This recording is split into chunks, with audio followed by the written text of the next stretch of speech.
the video you all been waiting for, the walk around from yesterday.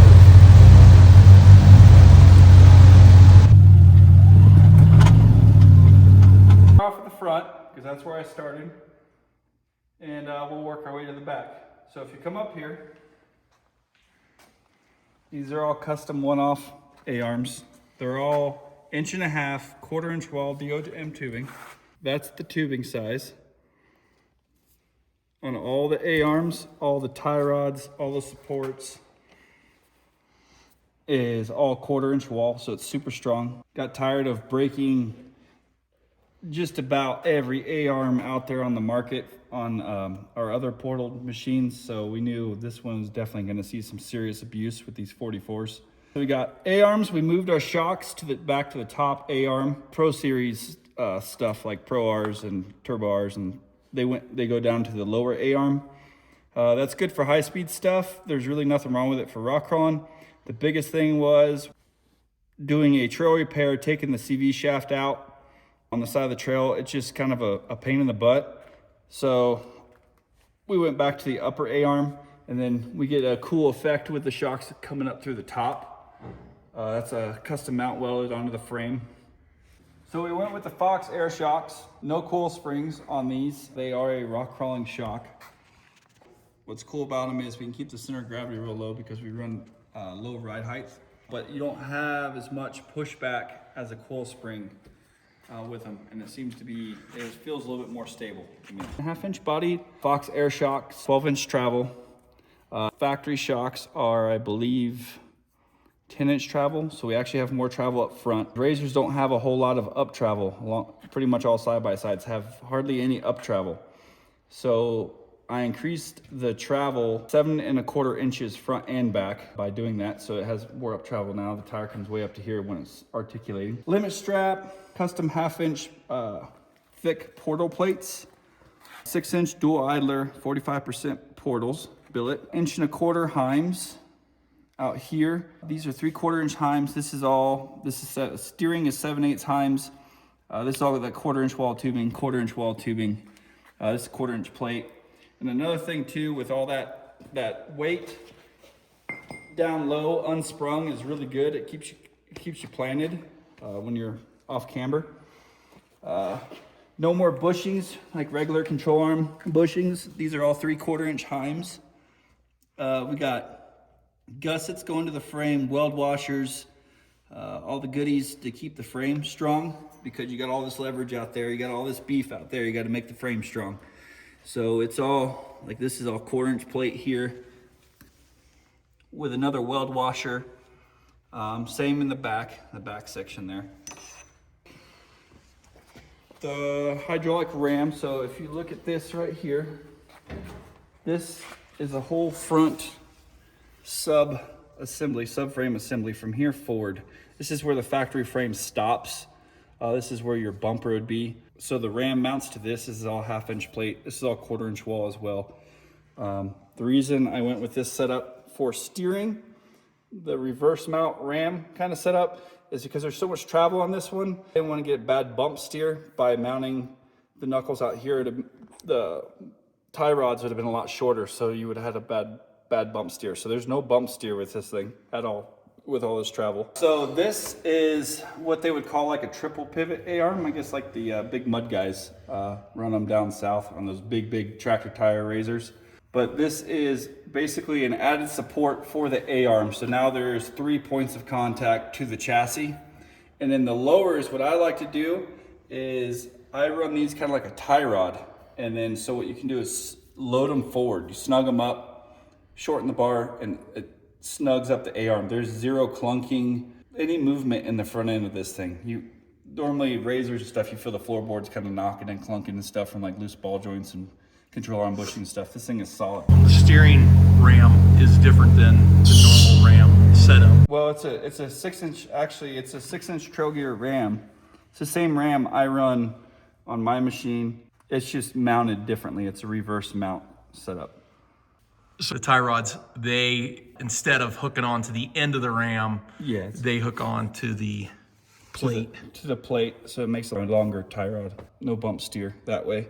So this is where the orbital valve mounts Kind of in the stock location of the steering rack, kind of in that same area. It's the stock steering shaft comes down through the firewall into the orbital valve. It's a high ratio orbital. It's a little bit different than the other ones that we run in our other RZRs. This is a non-reactive orbital, meaning that it feels zero feedback, which we don't really in those either, but it doesn't return back to center when you let go of the wheel. It stays exactly where it is when you put it. So you turn your steering wheel one way and you let go of the steering wheel, it stays there until you tell it to turn back. It's a faster ratio one, so it actually still reacts quickly like a RZR instead of like a buggy or a tractor where you're turning it 4 times lock to lock. This is, I would say, maybe 1 full turn to a lock position and 1 full turn the other way to lock.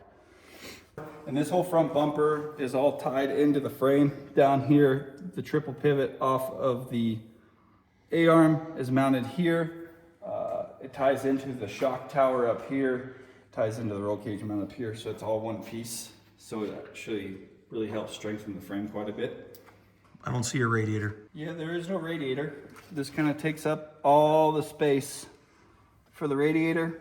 The main reason though is Jeff didn't want any more heat in his cab. He didn't want his feet getting hot. I don't blame him when it's 100-something degrees. It's too hot.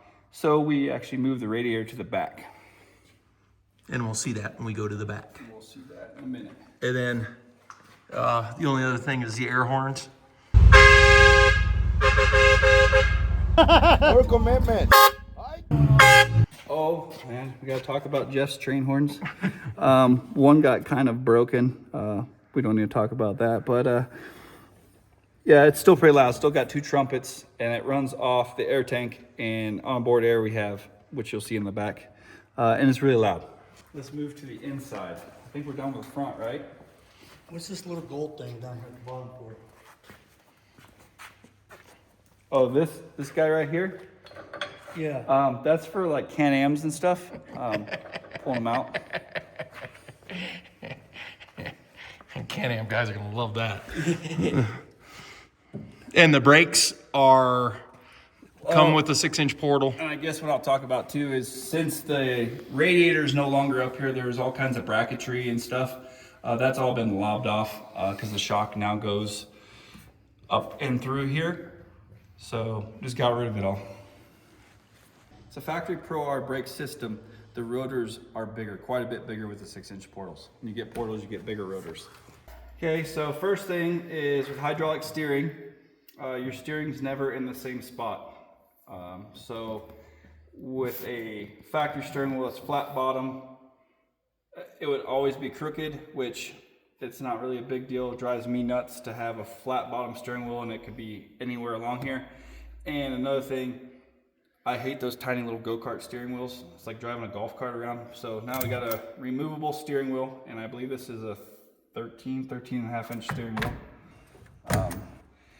Then we got, this is the rear steer controller. See, this is from Busted Knuckle Off-Road. I really like the setup on how this is done because you have left, right.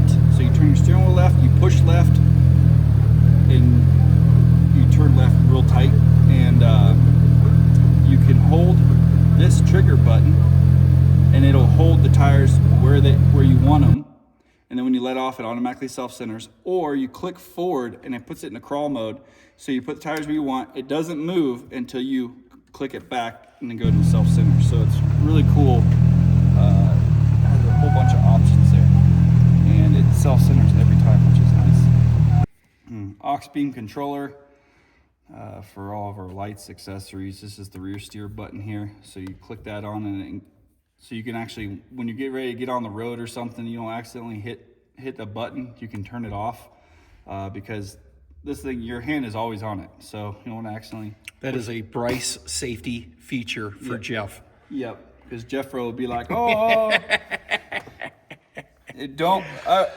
I wouldn't recommend using rear steer over probably, I don't know, maybe 15, probably about maximum. Because it goes. It'll make you poop in your pants. We got the Viper gated shifter. Really nice. It's like every Viper shifter out there. That has saved me in my other RZR numerous times. Yep. This right here is for how we do the front digs. So this disengages the rear drive line, and when we get to the back, I will show you all that. But you pull it back, disengage it, push it forward, and re-engage it. I think that's about it for the inside, huh? Yep, so all we have left on the inside is seats. When we send it off to get it wrapped, we will get new seats because we are not real crazy about the factory seats.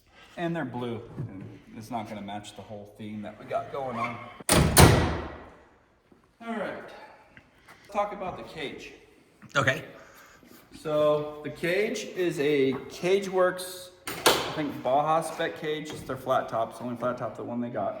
It's a weld-it-yourself cage. We went that way because I knew we were gonna stretch it, didn't quite know where we were gonna stretch it, so I didn't want to chop up a perfectly good cage, so I got a cage kit. It's way easier to go that way. It's pretty cheap too. But I just added these A-pillar plus bars and grab handles to it. I think that's the only thing I added to it. The outside bars. So these go up here like that and they mount in. So in case of a rollover, it protects all the plastic and stuff. Or if you're in a crack and you've got to drive on your side or whatever, it just helps protect the expensive plastics. Which our last rollover, we didn't have those bars and we replaced expensive plastics. Yeah. Edit that out. And then, so this is part of the CageWorks cage. I added this bar back here. This comes down to the tabs. It holds the radiator. So the tab, there's some tabs that weld up on top of the cage. Some tabs right down here. Holds the radiator up here. And you would think, it being behind your head, you would hear the fan. You don't hear the fan at all. You don't even notice it back there. So I built this bar here. It clamps on and clamps off and holds CV shafts and protects the radiator, fan, and all that stuff. Then we have the radiator, and then underneath is mounted the Power steering cooler. power steering code. And actually, let me see that phone real quick. And actually, this is actually a transmission cooler. I went with a really large cooler since it has front and rear steering. Our initial setup, I had a little bit smaller cooler, actually quite a bit smaller. I think it was only about yay big. It got overheated on Hell's Revenge on the night ride. We were working it pretty good, and we ended up losing a pump. So we upgraded pump, and I put a big cooler on it. We upgraded the pump, the radiator, the cooler, the filter. We put an inline filter. Yep, so we got a filter right here. So all the pump stuff. So we were running a trail gear pump like I run on my blue machine. I found this company called Radial Dynamics. Super nice guy, helped me out. Upgraded the reservoir so we get, it used to kind of whine when you hear your power steering whining. It's aerating the fluid inside and creating bubbles. And that's where you get that whine. A lot of older Fords do it a lot. So this gets rid of that. And it keeps a constant 5 pounds of pressure in it with this little, it's like one-way check valve thing. But we rolled it upside down and it didn't leak any fluid, so that's a plus. It's a plus. Well, any of that fluid, we leaked. We leaked engine oil. Every other fluid stayed in it. But so down here, we have a Radial Dynamics, they call it the TC pump. I don't know a whole lot about this stuff. It's bigger. It's like 1750 PSI, I believe. It's a bigger pump because this one pump runs the front and the rear. So it's a pretty healthy pump. They have options to go bigger from here if we need to. So far, it's been working pretty good. So if we do need to swap it out to a bigger one, it'll bolt right onto this bracket that I made here. It runs up. Your factory alternator is still up there, and it's adjustable. It's got slotted so you can tighten up the belt and all that good stuff. The exhaust got chopped and modified. Some of you with Pro Rs know that this pipe comes way out here like that. First off, I hate the look of it, but mostly the new trailing arms that I made were gonna come up into contact with it. So I shortened it up. And since Pro Rs to me are annoying as hell and they're loud, it sounds like they're doing, I don't know, 10,000 RPMs all the time. Put a quieter muffler on it did a U, come back around and put a resonator on it, and we just did a turn down tip, and it's 3-inch exhaust. Actually sounds pretty good. Here, we got like battery jump cable post, so you don't have to pull the seat out every time if you get a dead battery or if somebody has a dead battery. The trailing arms now mount, they used to mount down here, way up here, and they used to hang down real low. Moved it back, I believe it was around 10 inches, I don't know the exact number, and up about 2.5 inches. So now the mount point is higher than the bottom of the skid plate, or at least flush. These are extreme high clearance trailing arms. They're actually above the frame. Full droop, and we're just now below the belly of the RZR. So that's a true high clearance trailing arm right there. No more, what do they call those little links? I think they call them like a toe link or whatever that they run for alignment stuff. We don't run those anymore, obviously with the rear steer, but this is all 1/4 inch. This is doubled up, actually. This is 2x2 box tubing, 1/4 inch wall, doubled up, all 1/4 inch plated, all the goody stuff. We have 1/2 inch portal plates back here as well. They're all gusseted. Custom made. Everything here is all custom made by Even hand. the portal plate. Yeah, portal plate is made by hand. We got rock lights that mount to each portal plate all the way around this thing, which is way cool because at night when you're turning, the light goes where you turn. Let's talk about this before we forget.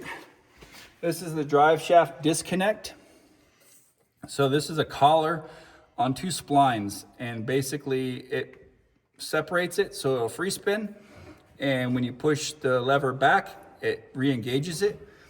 Now those collars have cogs, and they only line up a couple of times, or else your drive shaft will get out of phase and it'll vibrate real bad. So when you re-engage it, you just kind of put pressure on the lever and you give it gas, and then once those line up, they'll lock back together and you have full drive again. You want me to pull it? Yeah, just go ahead and pull up on it. Yep, so that's disengaged right now. And it's probably not gonna go in because it pulled out of its splines, but when you drive, it'll line back up and then it'll click back in.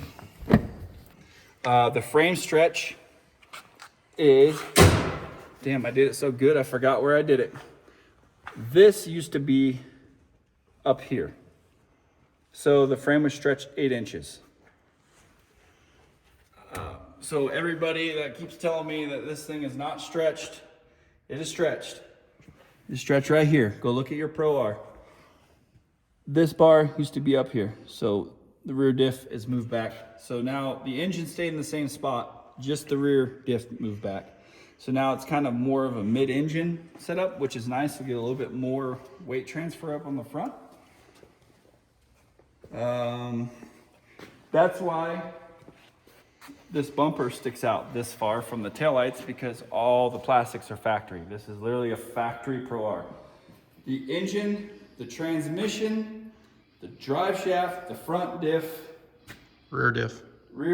the whole machine is a stock Pro R. Nothing has been changed to the chassis itself, minus the stretch. And the rear drive shaft. Yeah, well, had a custom rear drive shaft made because we lengthened it. Got a nice little trash shack back here. We got a rear winch, another 6,500 pounds, the same exact winch on the front. D-ring, receiver hitch. The ram is the same style as the front. It's mounted the same. This plate slides back and forth, the ram, and it moves the tie rods. And it actually has the same exact turning radius as the front. So it'll do a circle in a parking spot. Same Heinz, everything as the front. Yeah, we got a 3-gallon air tank. We got a compressor. This is the rear steer. This is the stuff from Busted Knuckle Off-Road, is this rear steer kit. You got your solenoids and this cable right here. That was interesting to try to figure out. Once I figured it out, now it's super simple, but you can actually This rod is how you adjust where it centers at. So you just get your adjustment down. These are made for solid axle buggies that they run. So this typically mounts on your axle, and this part goes to a tie rod. So trying to figure out kind of how I was going to do it, it actually turned out really cool because now it's not hanging down here and it's not going to get caught on anything. So it's tucked up there real nice and clean. This is the compressor for the air tank right here. Limit straps. And same with this. So we have 16-inch travel shocks in the back, 2.5-inch bodies as well. And we also have another 7.25 inches more travel due to up travel alone, because I actually limited the down travel some because I think it's way too much on the CV shaft, especially on these big tires. But we gain more travel just by being able to go up higher. It's actually in the stock location in the upper shock mount. I just rearranged it in a fashion there where it worked as much travel as I could. So like this is ride height right now, and we're above horizontal on your radius rods. So just imagine all that shock shaft, there's probably, I don't know, 6-7 inches left in that right there to go up. So these actually go way up here. So it tucks the tires really good. It's got a true 29 inches of travel. Polaris says they have 29 inches of travel. They count tire deflection and all that other stuff. When you jack it up and you measure, you don't get 29 inches of travel. I think it's like 22 or 21 or something. I don't remember what it was exactly, but true 29 inches of travel. Tire size. Why 44s? Well, why not? Because we can. Because we can. We were just sitting around the shop one day going, you know what would be cool is if we put 44s on a RZR. And our original plan was to do it with Sally. So basically the same machine as this one here. And got to thinking about it going, I don't think all the components are gonna hold up very well. So decided to do a Pro R. Pro R has big diffs. They're just bigger, stronger. Everything. Frame. And by having a separate rear diff, we can do front digs.